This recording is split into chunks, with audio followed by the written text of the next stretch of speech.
Hi, my name is Sig Taves. I'm your tour guide on this journey. The series is called Light for the Journey. Light as we walk on this very tough, sometimes slippery journey. And how do we stay on the path? How do we finish well? That's the question. Yes, we have friends to guide us. We have all kinds of tools that we can use. But the path, sometimes there's big obstacles and we just don't know what to do. So the discussion today will be about how to solve one of those problems. I call it face-to-face time. And the story will be about finding a church home, how God helped us to find a church home. So the question becomes, when you know Jesus and He's your hand-in-hand guide on the trip, how do you actually get to know Him? Well, it's like having a friend. You talk to Him about this, you talk about fishing, you talk to Him about all the different things that you're doing, and He adds a comment. Sometimes He doesn't say anything, but you're talking, and then some days He talks a lot and you just listen. So Psalm 24 has this little verse, the sixth verse down. The Psalm 24 says, "This is the generation of Jacob, the generation of those who seek Him, who seek your face." Well, we all know that face-to-face time, we have it on our telephones, speaking face-to-face. It's a big thing. But actually spending time with someone, talking to them, listening to them, their body motions, their eyelids, their whatever, are they listening to you and you're listening to them and you feel it? Especially over coffee. When you're sitting with somebody and having coffee and you can look at them head on, So in the morning, my wife Ruth and I get up really early, as we said last time, and we have our discussions, we have our prayers. It takes about 35 minutes if we're fast, maybe an hour if we're just hanging tough, because it's fun hanging out with her. She's a very special lady. But after that, she breaks into her private space and I go into mine. So now I'm having time with Jesus, one-on-one, face-to-face. He's the boss, right? So I'm going to spend time with Him talking. I'm going to spend time arguing about certain things. He's going to be telling me some stuff. But it's keeping a list. I have a list of all the things that I want to talk to Him about, all the list things I'm going to do for the day. Then things that I'm looking at in the future, and we have this discussion. It's a two-way. Often He's very quiet. Sometimes He's pretty loud. But it's my duty to be responsive, right? It's my duty to, like if you're talking to your wife and you're not listening, you're reading the newspaper, or suddenly she'll say, "Hey, Sig, are you listening?" When we go somewhere to eat, and these new restaurants, they all have TVs everywhere. She always sits so that I can't see a television, so that I'm watching her and I'm going, "Oh, you set it up so that," yeah, because I'm distracted with televisions. I watching sports and I'm watching it. So she says, "Let's spend face-to-face time and we can talk." So this is important. How long does it take? Well, if I'm in a rush, it'll be a 15-20 minute discussion with Jesus. I'll do some reading. I have a planned reading. I'm working through something. I'm working through a concept because I teach on, or I lead on Saturday at house church. So I have to have a lesson ready. There's things that I want to learn in different books that I'm studying. Like in the book of Romans, then you're walking through chapter by chapter. So these are important things. How much time? I'm self-employed, so I can spend as much time as I want. So often it's an hour and a half. And on a busy morning, it might be 10 minutes. I don't have to spend a certain amount of time. Jeremiah puts it this way. Jeremiah 9:23, that you understand and know me.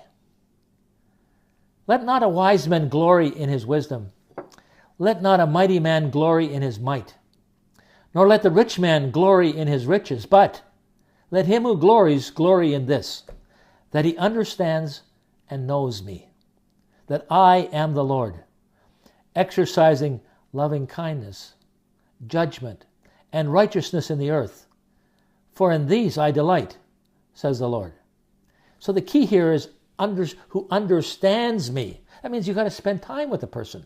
You got to go fishing with them. You got to go walking with them. You got to go talk. You have to have coffee and supper. Then you get to know the person. The beauty of a house church, which we're part of, is we have supper first. We sit around and talk. We talk about all the different things in life that a person's going through. So by the time we get to the lesson, the time we get to talk about the Bible, we're already aware of each other's idiosyncrasies and stupidity, and we laugh and we joke. And then when it comes to prayer, we already know what we're going to pray about. It's that time spent together. You need to spend that time. Psalm 119:11 says, "Your word have I hidden in my heart, that I might not sin against you." So you're hiding it in the heart. In my Bible, I mark it up. I use colored pens. I mark everything up. It's the print. The Bible in print isn't important. It's getting it into here. So any way that I can transfer it into my heart so that I don't sin against God. A Bible by itself, even if you keep it pristine clean, doesn't help you. You have to memorize the text. You have to underline anything that you can do to get it into here. So when you're spending time with God face to face, put away distractions. Put the phone away. Don't answer it. Find a safe place where you're not going to be bugged. I always take an extra pen and pencil along because out of nowhere there's this, "Hey, what are you doing for 2 o'clock in the afternoon?" "Oh, yeah, what, 2 o'clock? Oh, I hadn't thought about that." So then, it's a distraction. Satan's coming here to bug me. So then I write it down, 2 o'clock. Oh, yeah, okay. Then I can put it away and I can get back to the focus of reading the Bible, because the Bible is your sword. It is the only thing that you have as a offensive weapon. So then I light a candle. I light a candle because it reminds me that I'm in His light. I use a wooden match. Why? Because then I can actually feel the lighting. Then I organize the time. I organize my reading and my study plan. I have a book that I'm studying. I have words that I'm studying, a psalm. And so it's not just, I open up and this is what I'm reading today. It's I'm working through so that He can help me understand Him. An illustration I'd like to share. I was driving up to Squamish in my truck. And what I do is when I drive, I talk to the boss. I say, "Lord, we're going to have a good conversation today," and I'm praying and we're talking, we're joking. And he said to me, "Sig, there's no room." I said, "What?" It was clear as there's no room in your truck. I look over. Oh yeah, my files were there, my briefcase, all my stuff was piled on the front seat. So I pulled over and I put all the stuff in the back. He never said anything from then on. We drove and I smiled because he wanted to spend time with me. I thought, and he was concerned about the space. I mean, he actually was going to take a physical presence in my truck. I was shocked because I think of him as a spirit, and I didn't really actually realize that, well, he said, "There's no room." So when you're sitting with Jesus, He actually wants space. So I'm His servant. I'm reading His instruction manual. I need to bow my knee. I need to wash feet. I need to be gentle and polite with other people. I need to wear a hat that doesn't say New York Yankees, but says lover of Jesus. Somehow people need to, when they see me, they need to say, here's a Christian. I need to reflect my words. I am His ambassador, so I need to make sure that I look like I'm part of His kingdom. He's holy, so I better follow that path. And He says He wants me to be perfect. Ooh, that's tough. God's interested in us. He wants you to be part of His discussion, and He says, "Hey, Sig, there's no room in your truck." So let me tell you a story from the journey. It was 1990. Our youngest daughter, Naomi, was saying that in church, our church, there were a few people her age. She was 15 years old at the time, and we understood that when there's nobody that you don't have friends, then you need more friends. So we talked about it. Ruth and I prayed about it. So what are we going to do if she decides to go somewhere else? And then we thought, we've had trouble inviting people to our church because it's 30 minutes away. It's across the bridge. North Shore people don't want to cross the bridge and then go 30 minutes to a church. So they've come once and then they didn't come again because it's not in their neighborhood. So should we be in a church in our neighborhood? And we said, yeah, it would be nice because we could invite friends. We had fantastic friends at our church. They were absolutely fantastic. You couldn't find better. They're still our friends, even though we're all different churches now. But the question was, should we move churches? So it came about that we said, okay, if Naomi is going to change churches, if she's going to move on, then maybe that's our signal that we could also move to a church on the North Shore. We had spent 17 years in this church. It wasn't like we had jumped back and forth, and we didn't want to jump because then the kids think you can just jump churches, and that's not, we don't want to jump. We have one God, we want to serve. The reason people were moving away from the downtown church is because the house prices had rocketed. People were moving to the suburbs, and a downtown church just wasn't a place for young families. Then it happened. Naomi said, Mom and Dad, I want to go with Thalia, our other daughter. I want to go to her church because there's lots of people over there. And so next Sunday, I want to head over there. So we knew the time had come, and so we prayed, Lord, is this our time to change locations? Ruth had been reading Henry Nouwen. He's the professor from Yale and Harvard who had people coming to his classes. They were packed out, but he felt uneasy. He just didn't feel fulfilled. So when he had this struggle, he came to the thought, well, okay, I need to ask my bishop. He is Catholic. He had to go back to Amsterdam and get the blessing of the bishop. So Ruth said, I think we need to get the blessing of our friends. They've been walking through this journey with us all these years. We love them, and we just don't want to jump ship just because we think it should be. If they give us their blessing, then we can move. And we added, if our pastor also gives us our blessing, gives us his blessing, then we can move. So we did that. We met with our friends. They said yes. We were shocked. Then we met with our pastor, and yeah, they weren't happy, but they said, we see your point. We give you our blessing that you can move to the North Shore. So, okay, now the decision was made. We were going to move to the North Shore. Now, which one? We wanted to serve God, and so we just didn't want to jump to one church. We wanted to find out which God wanted us to be at.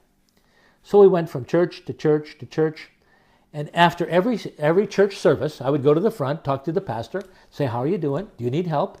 Here's my business card, if we can be of service. We didn't get a single call.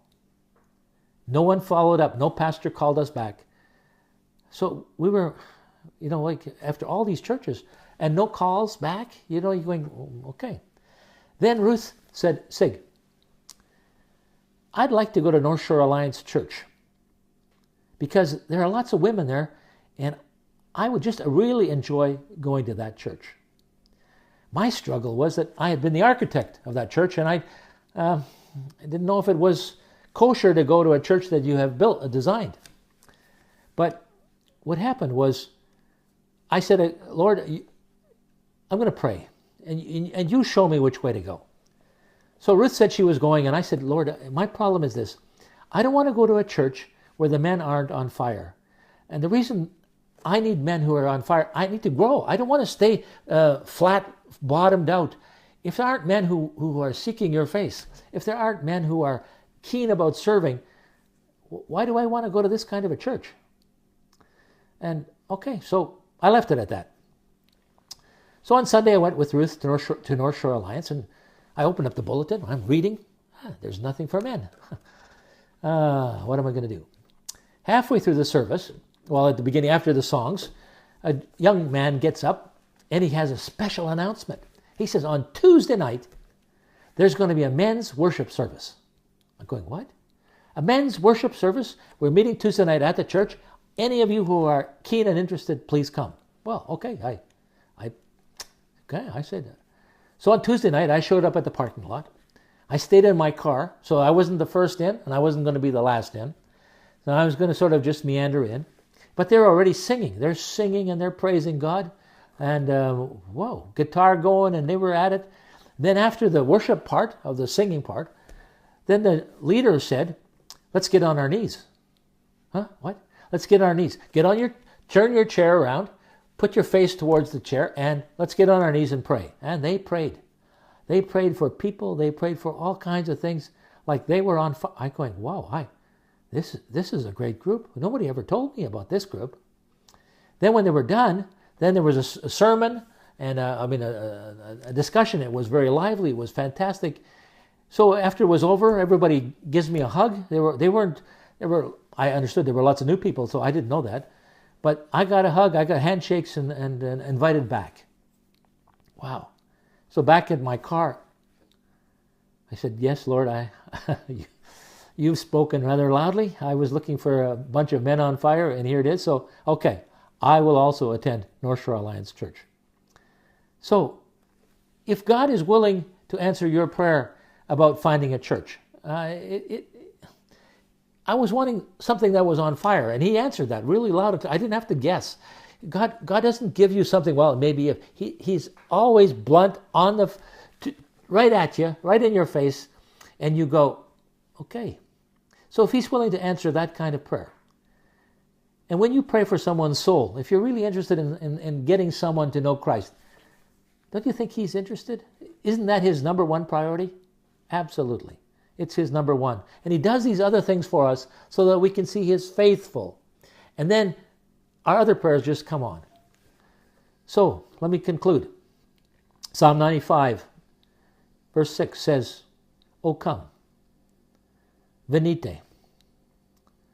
O come, let us worship and bow down. Let us kneel before the Lord our Maker, for He is our God. And we are the people of His pasture, the sheep of His hand. See you next Tuesday. Amen.